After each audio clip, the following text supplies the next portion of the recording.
Welcome to the literary world, where every turned page reveals new emotions and secrets.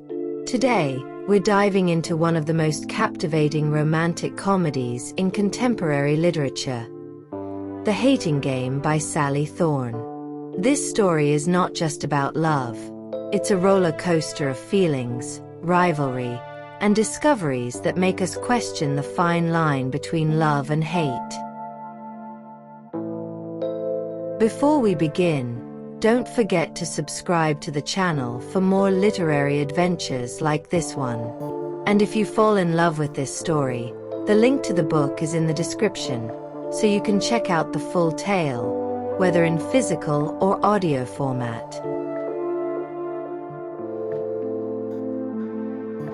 The Hating Game is a romance that revolves around Lucy Hutton and Joshua Templeman, two co-workers who can't stand each other. They share an office, and due to their diametrically opposed personalities, their interactions are filled with teasing and mind games. However, what starts as fierce rivalry quickly transforms into an electric tension that leaves both of them breathless. Lucy is the typical dedicated employee, passionate about what she does.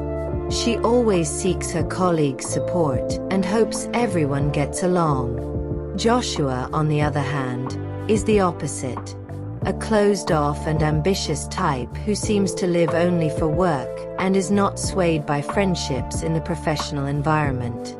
Their relationship is like a game of chess, where every move is calculated and strategic. From day one, Lucy and Joshua avoid each other, yet they can't help but steal glances. In silence, they study every movement, every reaction. For Lucy, each furtive glance from Joshua is a mystery. He always seems to be watching her, but it's hard to decipher whether his eyes are filled with disdain or something deeper.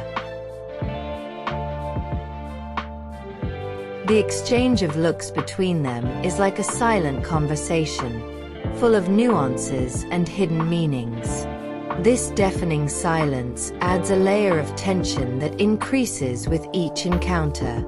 Sometimes, Lucy finds herself wondering if Joshua truly feels something for her, or if he simply enjoys provoking her.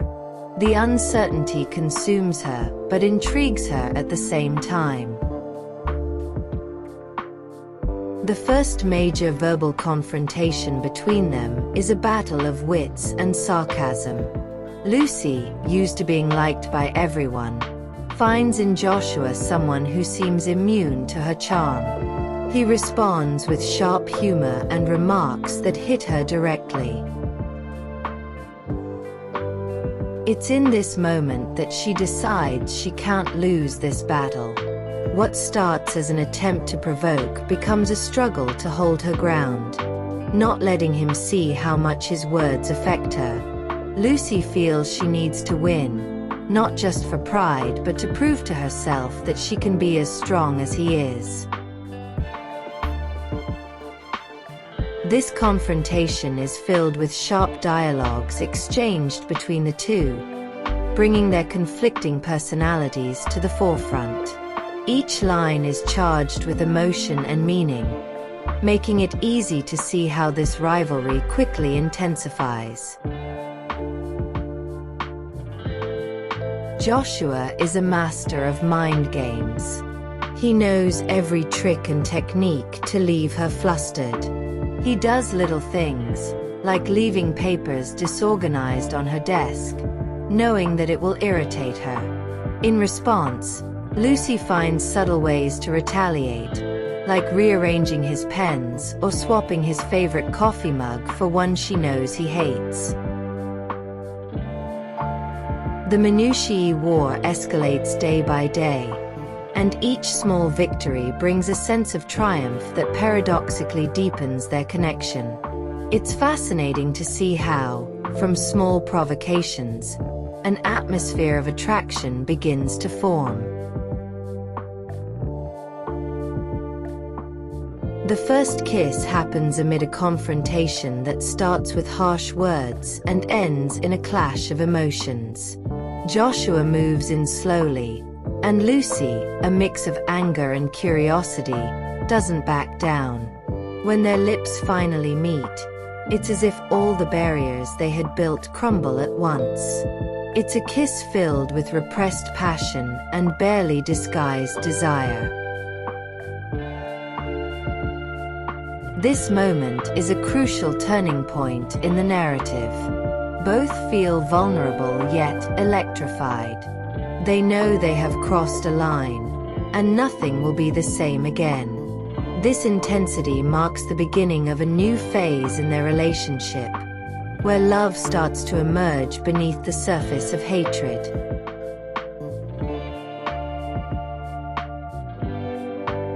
After the kiss, Lucy and Joshua's relationship transforms.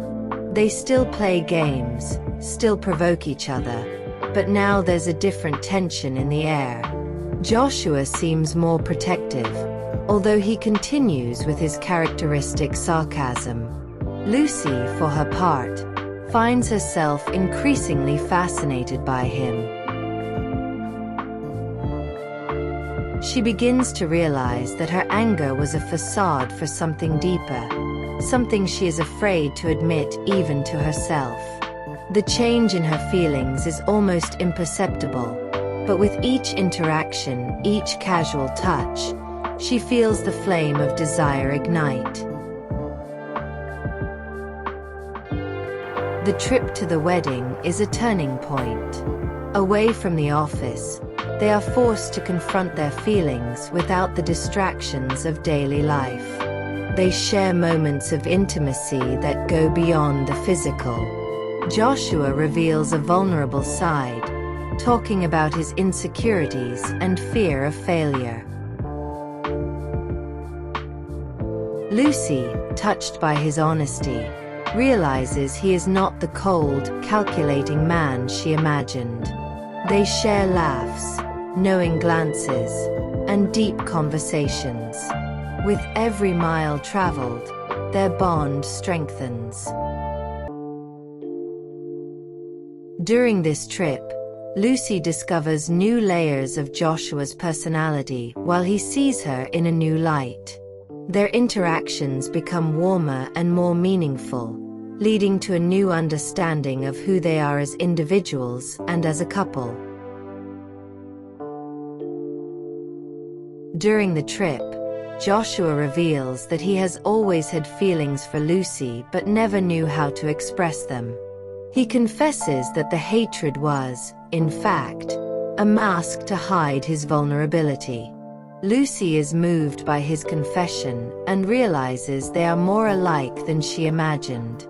Both are afraid of getting hurt, of opening up, of trusting.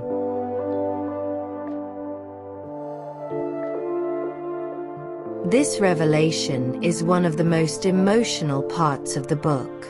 Their emotions are raw, and the intimate setting of the trip allows for this frank conversation. What could be a simple revelation becomes a decisive moment that shapes the future of their relationship. Back at the office, the competitive atmosphere returns with full force. Both are about to interview for their dream job, knowing that only one of them can win. Lucy is torn between the desire to win and the fear of losing Joshua. In the waiting room, they exchange glances, aware that what's at stake is not just a promotion but the future of their relationship. They enter the interview with racing hearts, knowing that, regardless of the outcome, nothing will be the same. This scene is a moment of palpable tension, where their vulnerability is exposed in a highly competitive setting. After the interview, Lucy realizes that, as much as she wants the job, she doesn't want to lose Joshua. She reflects on what is most important to her and decides she is willing to give up the job if it means she can be with him. But to her surprise, Joshua shows up and says that even if she wins the promotion, he won't let that drive them apart. They kiss again, and this time there are no doubts, no fears, just the certainty that they are ready to face the future together. This decision marks an emotional crescendo in the story, where both recognize that love is more important than professional ambition. The Hating Game is a story about how love can blossom from the most unexpected places. It's a reminder that people are not always what they seem, and sometimes the person who annoys us the most is the one we need the most. If you've ever lived a similar story, or simply enjoyed this summary, leave your comment below. We want to know what you think and receive your suggestions for future videos. Your opinion is very important to us and helps shape our content. Until next time, don't forget to click the link in the description to get the book and dive deeper into this engaging story.